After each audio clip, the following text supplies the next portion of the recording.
Why does Kublai Khan like Marco Polo so much? If you watch the show, it's pretty evident that they are by far the two main characters. Marco is the titular character. The show is literally named after him. He is the protagonist through whose eyes we see this strange new land. We follow him into the court and follow his rise and adventures and exploits as he navigates the world. And Kublai is who that world literally revolves around. He is the Khan in the Khanate of the Mongol Empire. The whole society is based around him, his wishes, his whims, what he desires, his goals. In the first season, that is to both hold on to power and conquer Shangyang, the last remaining stronghold of the Song dynasty. Now, I should reference that this is about the show and not any actual history, of which I know very little.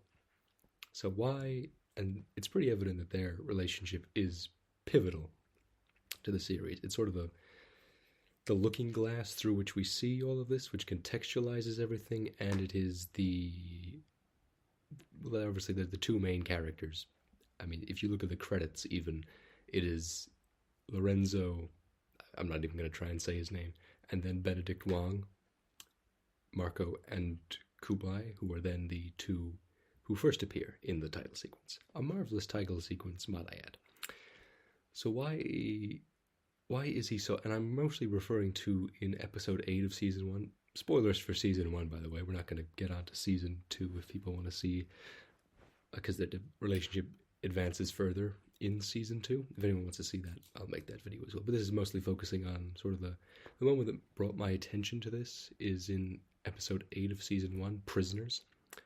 I believe that's right anyway, where sort of he's so hesitant, like Marco is basically on trial. And it makes sense why the show makes such a big deal out of this. Our main character is on trial, and basically the whole show up to this point has been leading up to this sort of tension between him and Prince Jingham, his rising through the court and people being uneasy about his true motivations, and his constant success has to be met with failure eventually, and his failure is brought about at Shangyang, where the wall of the city that he supposed was very vulnerable, which, I mean, it's never explicitly said, but I assume it was just straight up under repair. And then when, obviously, Hundred Eyes attempted to assassinate Jiao Sedao, that he was like, oh, well, if the Khan had agents in the city, they were probably looking at the defenses as well. And he then decided to, use that as a way of trapping them. I assume, anyway. We never really get, like, an explicit answer on that, other than Jiao Sedao is a manipulative, conniving bastard. And so why... And after his failure, the Khan has been shown to be a guy who will execute anyone who fails him. I mean, in the first 8 episodes of the show, he kills his brother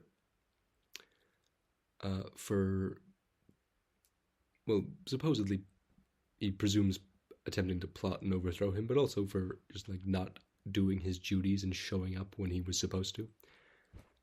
And he does that specifically because Marco told him, hey, they don't have the grain supplies to go to war with anyone but us right now. So really, he executed his brother on the good word of Marco. He, of course, sent investigators to back up these claims, but, that's sort of the first initial,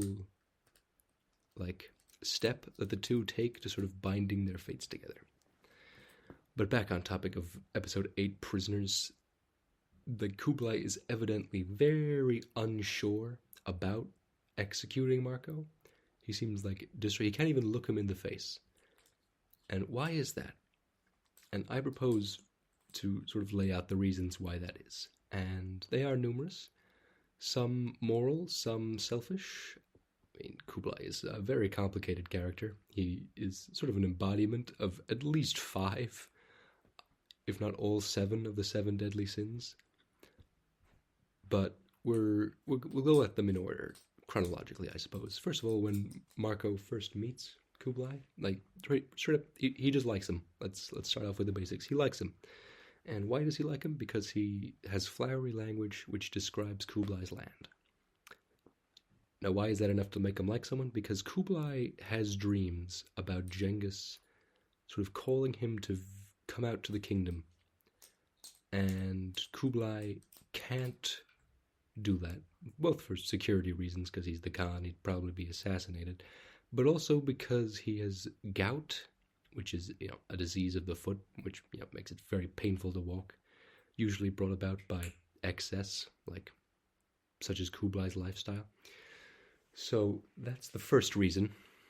Sort of Marco was able to sort of allow him to view his land through these fresh eyes, these foreigners' eyes, that he paints a picture for him of the lands that he rules and that he can't go out and see. So that's the first reason. And that is expanded upon in that, the Khan, obviously, he has hundreds of servants, a lot of them foreigners that he just sort of strays that he brings in.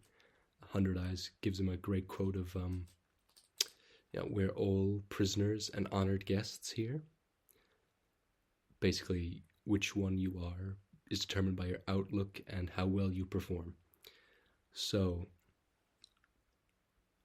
that's what initially drags him into the Khan service. Well, what initially drags him into the Khan service is the responsibility that he probably feels for him, because he's basically given as a gift, as a slave, Marco, by his father to the Khan. And so he's shown throughout the show to have a sort of responsibility thing about, being the Khan, ruling his empire, and sort of, his subjects. He has another great quote of, the worm, the silk, the moth, the child, all mine, that he'll be emperor of the world. So it's fair to say that he feels a bit of responsibility for this ward that he's suddenly taken in. Even if he can be a fairly, harsh taskmaster on occasion. But that's why he is initially drawn to him. And then once he's initially drawn to him, he starts giving him tasks. He gives him...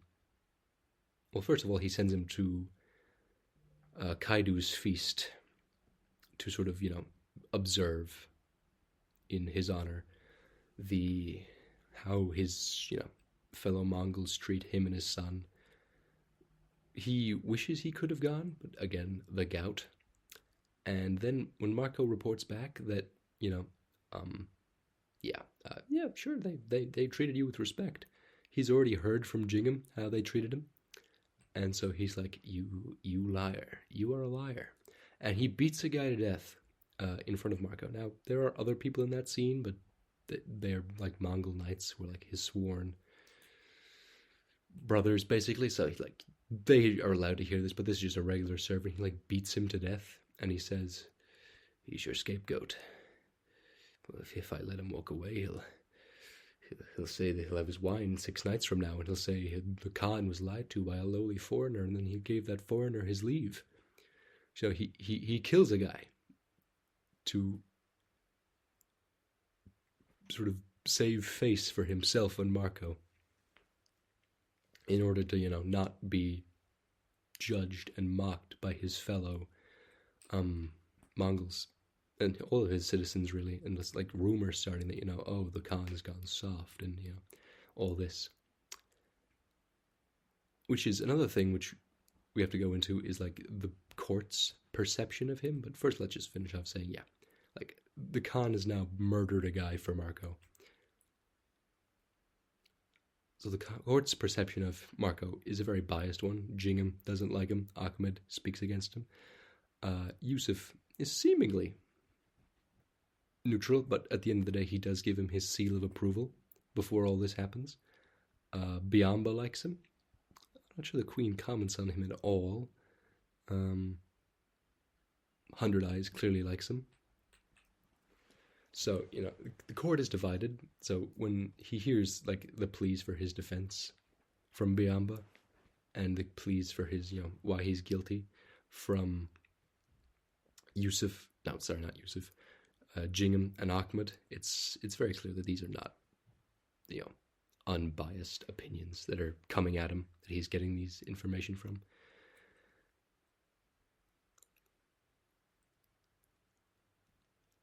So he's killed his own brother on Marco's report of him saying, oh, they don't have the grain to come to war to anyone with us, which then proves out to be true, and he's been conspiring. And then he beats a guy to death. So that's 2 murders that he has committed because of Marco. And then he sends him to the feast, and he sends him to investigate the Hashashin, who, attempted to murder himself. And he brings back that report, and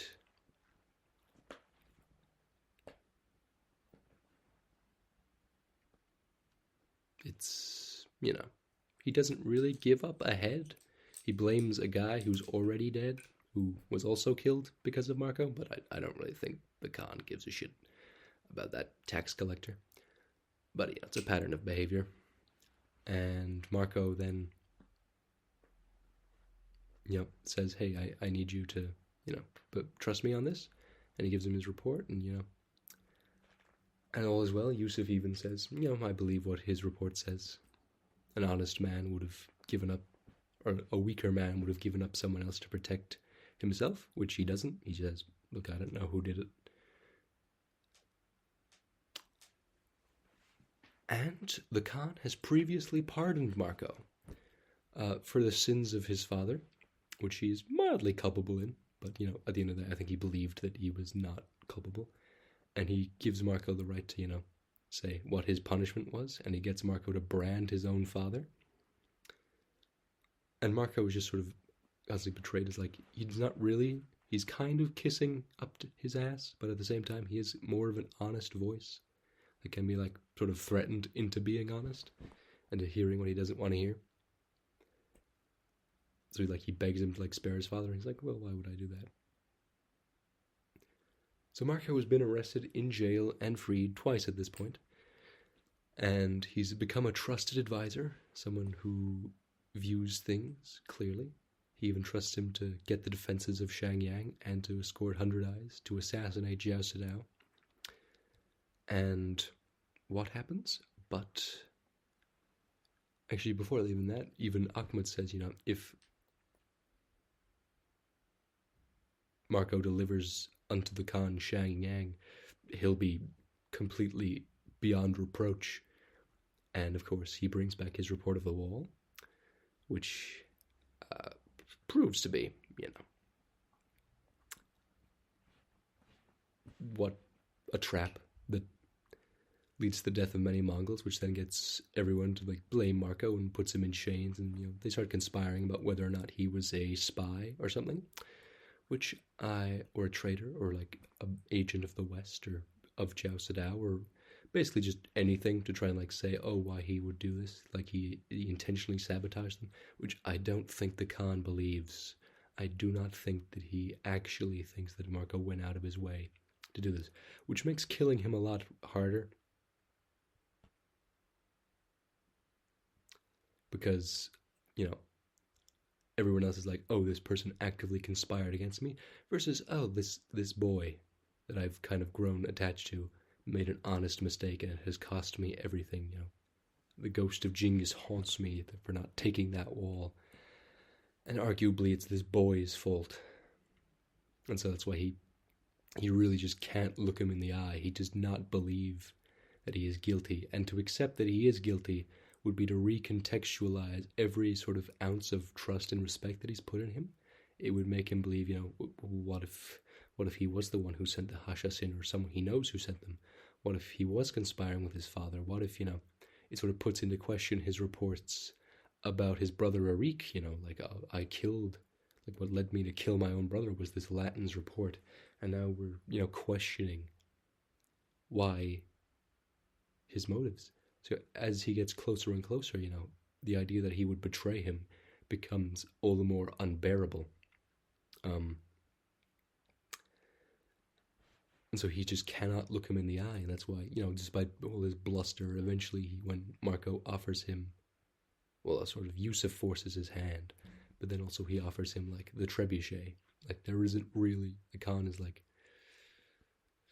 you if this doesn't work, you're dead. But he does accept it, and ultimately it does work, and he is treasured for this, obviously.